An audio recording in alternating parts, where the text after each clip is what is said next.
Outside, a cold wind rattled the shack's rotted shutters, and droplets of rain beat a hollow rhythm on the tin roof. Dank air enveloped me, filling my nostrils with the stench of mildew and old sweat. My legs felt like lead weights, wrists cramping in tight shackles bolted to the armrests of a wooden chair that might have once been respectable. But any veneer of comfort was gone now. Time had blurred around the edges in that dimly lit space. I had lost track of whether it was dawn or dusk. A single overhead bulb flickered sporadically, casting wavering shadows along the battered walls. The man who had kidnapped me tuned an old radio in the corner, static screeching until he found some classical station. Tchaikovsky's Swan Lake sputtered in and out, providing a cruelly graceful soundtrack. He turned to face me with an expressionless stare that was, by now, as familiar as the cutting edges of rigor that had crept into my bones. I couldn't blink or turn away. I was held in place by more than physical restraints. I was captive to the bleak knowledge that I might never leave. It was the excruciating sense of finality in his gaze that unhinged me most. He walked across the narrow room to where a chessboard was perched on a small circular table. The board was an elegant piece of craftsmanship, polished mahogany with inlaid ebony and ivory square. The pieces were similarly ornate. Each chess piece seemed carved from dense, dark wood, lovingly detailed with swirling patterns. The rooks reminiscent of castle ramparts and the bishops carved like slender tower spires, a stark contrast to the fading squalor that surrounded us. "You're a grandmaster," he said, tapping a finger on a black knight. "The world lauds you as some kind of prodigy. They say you see combinations no one else can." A slight smirk touched his lips. "I'd like to learn whether that's true." His voice carried an unnerving quiet, a hush that stirred the base of my spine. This was no casual invitation to play. There was a venomous promise behind his words. I was trembling, sweat trickling down my temples, though the room was unheated. It was the paralyzing fear that did it, I suppose. "Who are you?" I rasped. He sighed, almost offended. "I've told you before. I'm the one who'll show you how elusive your strategy can be when your life is truly on the line. There won't be any adoring crowds or sponsors to save you. Just you, me, and the board." He approached, his breath a pungent mix of cigarette smoke and bitterness. "You play black. I'll start." Then he disappeared briefly into the shadows, returning with a battered, foam-stuffed stool. He set it on the opposite side of the table, took a seat, and quietly set up the pieces in their starting positions. He made his pawn move king's pawn 2 squares forward.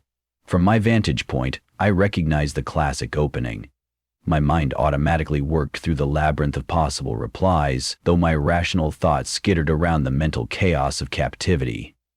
Normally, 1,000 variants bloom into colorful shapes in my head when I see an opening. Now they came in halting waves of dread and doubt. Yet I remembered the forced calm that every chess champion must bear, so I responded with my own pawn push. He nodded. Right into the Slav defense, typical of you. Let's see how that works out." He placed his next piece on the board. A half hour crawled by, punctuated only by the soft clack of wood on wood. My captor seemed disturbingly at ease, tapping out the tune on the table when he wasn't sliding a piece. And although I'd faced top grand opponents before, international grandmasters with revered reputations, I'd never felt such a sense of impending doom from a game. My mind wanted to focus on the lines, the positional nuance, but there was also the gnawing certainty that he controlled my fate. After a handful of moves, he pressed a hidden switch beneath the table. It clicked. Something whirred behind my chair. I flinched, heart pounding. "What is that?" I asked. He lifted a white knight and smiled. "This, my dear grandmaster, is the punishment for your next capture. Let's say each piece you take triggers a new torment. You do want to win, correct?" My blood went cold. "What do you mean? I've rigged this place with some curated devices.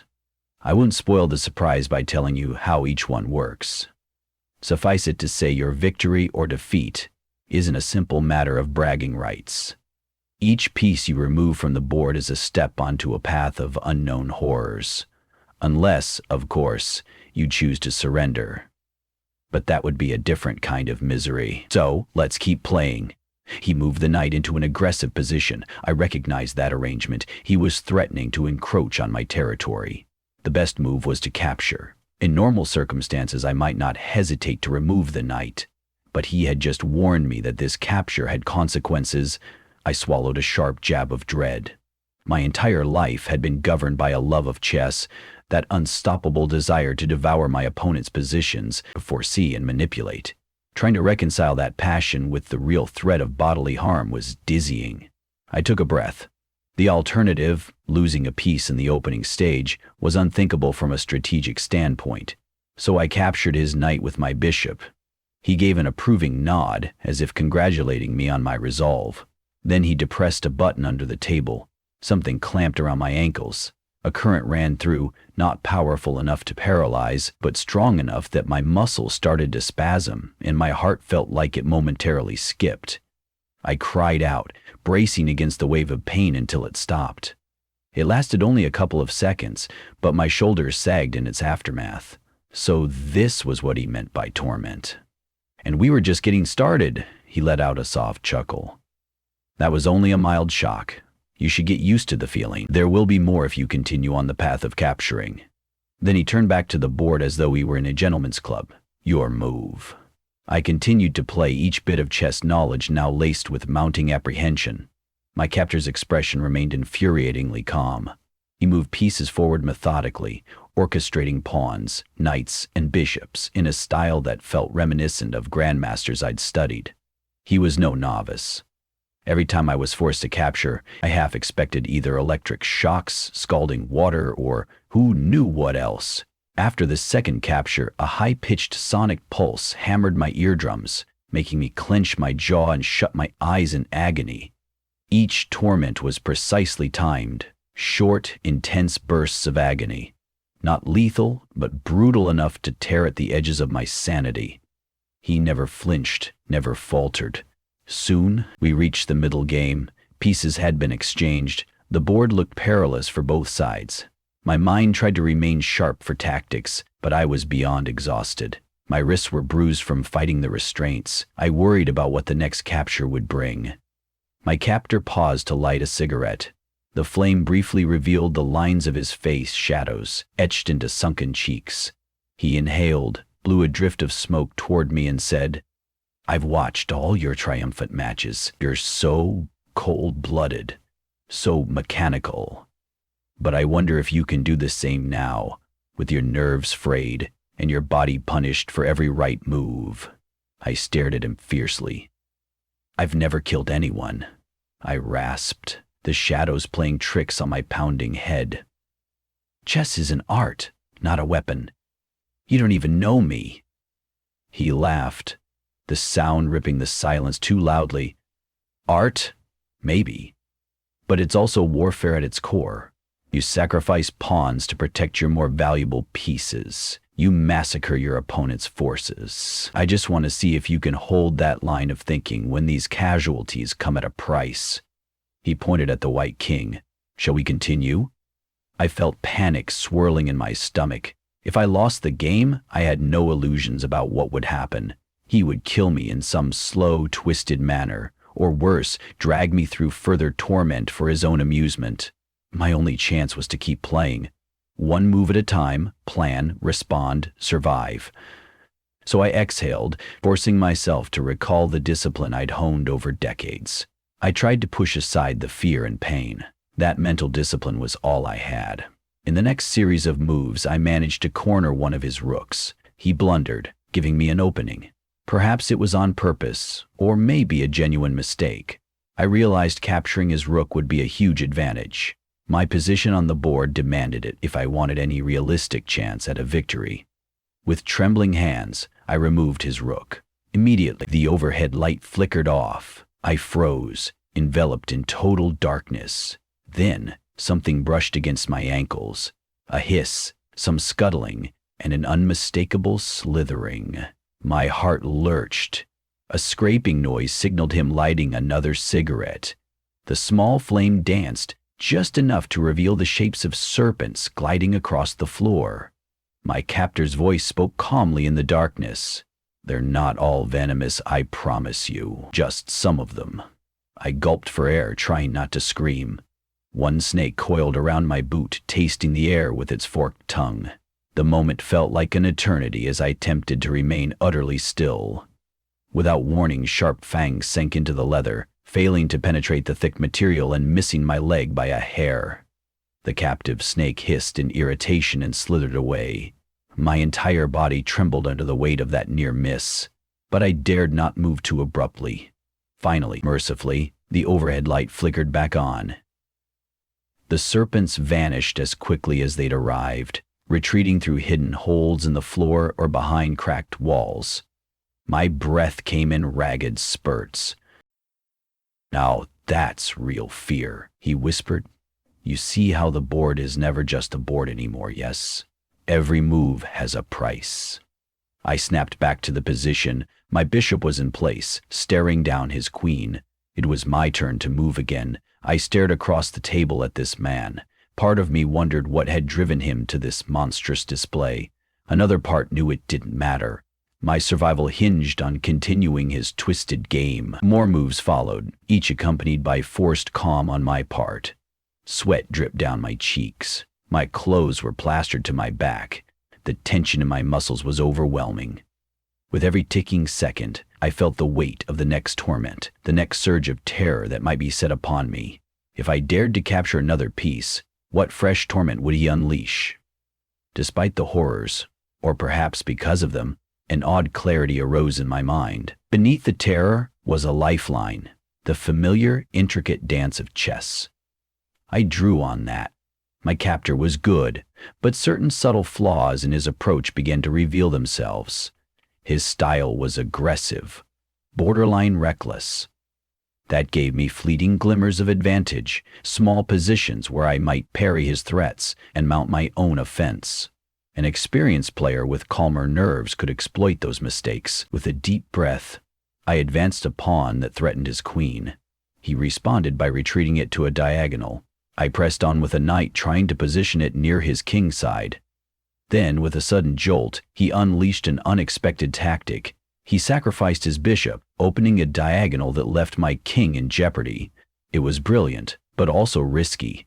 I captured his bishop out of necessity. An instantaneous hiss of steam erupted from a pipe near my feet, scalding hot. Pain surged up my calves as the heat sizzled through my pant legs and reached bare skin. I bit down on my lips so hard I tasted blood, gulping back a scream. The pain was excruciating, but subsided once the steam vented out. More burn welts formed, adding to the seemingly endless list of injuries. With trembling hands, I slammed my bishop onto the board. "Is that enough sacrifices for you?" I hissed, panting through the agony. He studied me with cool fascination. "You're doing well, perhaps a bit battered, but still in the fight. Excellent." He flicked ash from his cigarette onto the floor. My arms shook uncontrollably. I forced my brain to parse the position again.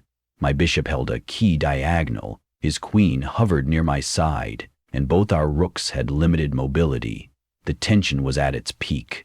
I desperately needed to find a combination to push him into checkmate or absolute disadvantage, but I also knew every capture would bring another wave of torment.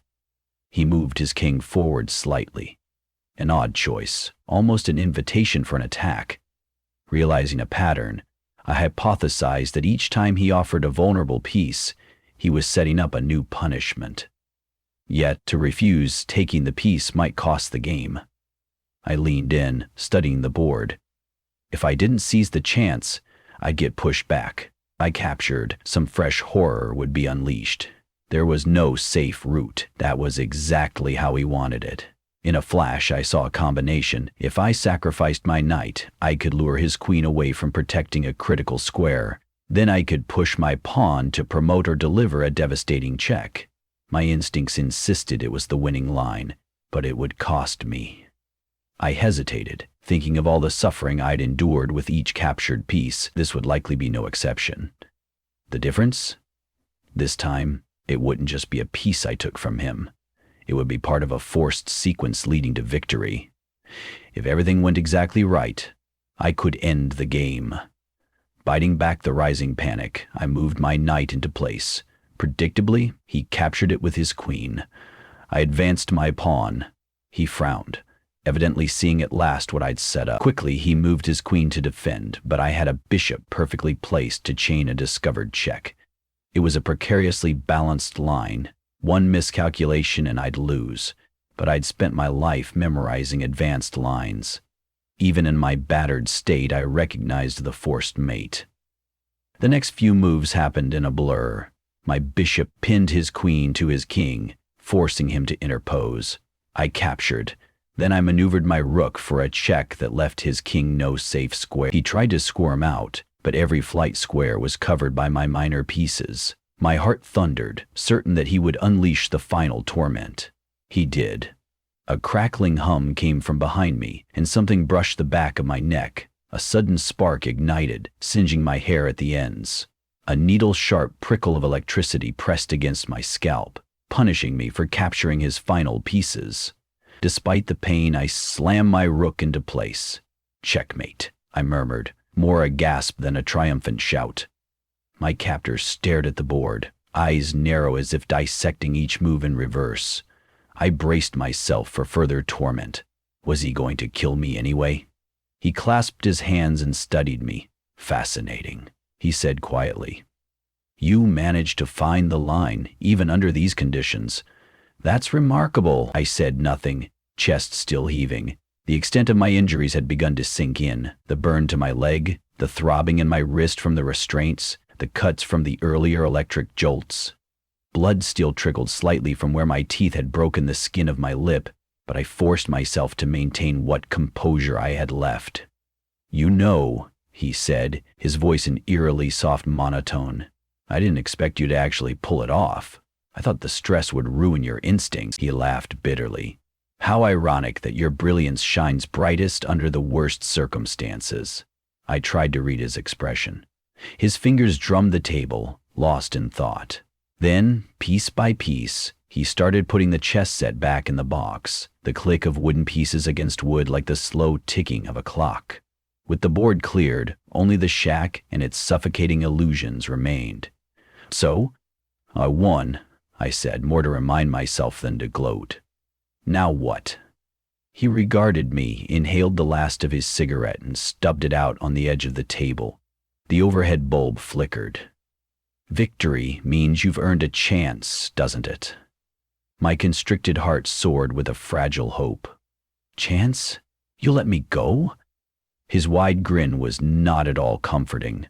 The quiet felt like it would devour me. Then, without warning, he took a small key from his pocket and advanced toward me. The chains on my wrist jangled as he leaned down. The mechanical click rang in my ears and the cuffs snapped open. I let out a shaky breath. He repeated the motion for my ankles, freeing me from the chair. I tried to stand, but my legs still trembled. Weak as I was, I managed to push myself upright. The cramping in my muscles called for me to collapse, but the instinct to flee forced me to stay on my feet. My captor rummaged in a corner and pulled out a small folding knife. For an awful instant, I thought he might stab me, but he held it out, handle first. "What is this?" I whispered. He tilted his head. "You're free to take it if you wish. The door's behind me. Try to run, see how it feels to be truly free." His gaze flickered with something unreadable. "Or you can use it on me if you think I deserve it." "I won't stop you." I stared, mind reeling. Adrenaline thrummed through me. Every nerve in my body screamed for escape, but a part of me was tempted to end him, to ensure he could never do this to anyone else. My hand hovered near the knife, torn between taking it and just pushing past him. My entire being felt twisted in knots.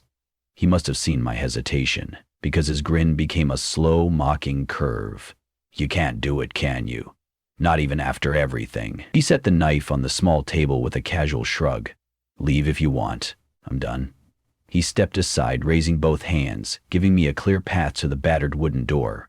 My survival instincts won out. I limped forward, ignoring the searing pain in my ankle, the throbbing welts on my legs. My body was shaky, but desperation fueled each step. I reached the door and flung it open, half expecting some booby trap or hidden device. The outside air crashed into my lungs like a jolt of life. It was still raining, heavier now, turning the dirt path into mud. Yet even the storm-lashed night felt like a paradise compared to the gloom of that shack. Behind me, he called out, "We'll see if fate brings us together again. Perhaps you'll be stronger next time." There was a rasping edge to his voice, like unfulfilled rage, but I sensed no pursuit. After a moment of standing in the threshold, I bolted. The rain drenched me in seconds, washing away layers of sweat and grime. I stumbled along a muddy trail, uncertain where I was heading, relying purely on the faint glow of distant lights beyond a patch of trees. My heart pounded, both from terror and the adrenaline of my new freedom. Days or weeks might have passed since I was taken. I had no idea, but the flicker of partial moonlight overhead promised me the chance at finding human contact if I just kept going. I must have hobbled for half an hour through the slippery underbrush, ignoring the branches that lashed at my face. Lightning split the sky in the distance, accompanied by booming thunder. The storm's ferocity mirrored the chaotic mess inside my head. Finally, I spotted a rural highway. Headlights from a passing truck illuminated me briefly, and I stumbled out, waving my arms, nearly collapsing onto the asphalt. The driver slammed the brakes, skidding, horns blaring.